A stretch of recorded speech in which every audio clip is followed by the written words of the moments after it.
food cycle generally you are taught in grade 5 or grade 6. What happens? The soil gives birth to plants. Plants are eaten by animals.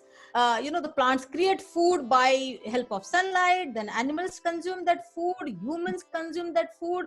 The waste of humans, the waste of animals, the waste of plants is called organic matter. The microbes in the soil and the air break down the organic matter and they create a beautiful humus. That humus gets mixed into the soil and this entire food cycle continues. The more soil has humus, the more fertile it is, and therefore it will have more plants. The more plants, more sunlight will be harvested, and the cycle continues. Isn't it? This is taught to us in grade 4, 5, and 6. Now, see what have we done? We have disrupted this nature cycle. The nature functions. The soil still produces plants. The plants still use sunlight to give us foods. Animals and humans eat food. But our waste, we pack in a polythene and throw like this. When we throw this mixed waste, the organic matter cannot work on this. The microbes cannot work on this. The organic matter doesn't get generated. The microbes cannot work on this. It cannot get converted fully into humus. Therefore, soil is repleted. And over few decades now, we have disrupted this entire food cycle of the nature. Okay?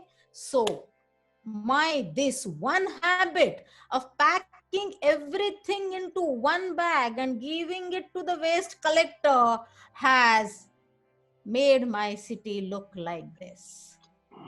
My one habit has made my city look like this. Now, see, what is there if tomorrow morning after attending this session, if still some waste in this form goes out of your home, whether in polythene bag or whether in a dustbin, you just open it and see, you will find that almost 60% of the waste is biodegradable, which nature, the microbes, organic matter, all can work together and can be created into a beautiful humus to go back to the soil, and the food cycle continues. 20% of it is recyclable. I can recycle, reuse, give back to the industry. 10% of the matter perhaps is inert, which I neither can recycle nor can give to the organic matter. And only 10% of my waste is almost reject waste. Now, what all are these terminologies? Let us see one by one.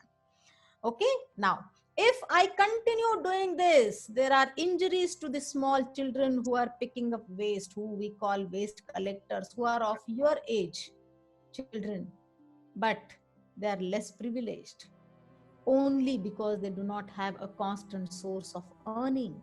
Their only source of earning is from what we throw, what we waste. Then the diseases, the poison. So many animals are dying in our cities after eating those plastics and mixed waste.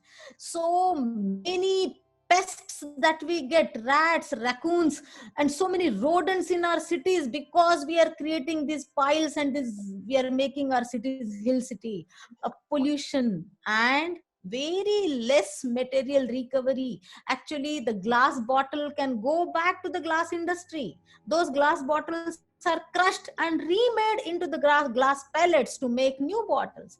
Many thick plastics are crushed, made into plastic pellets, and can go back as the input to the plastic industry. But that cannot happen because of I don't say we. I just invert that W into M and say me, because each one of us generates waste. Isn't it? Now, so as I said, 60% of it is biodegradable and can be treated at home. You do not need any municipal corporation to come to you, pick it up, take it some miles away, and then treat it.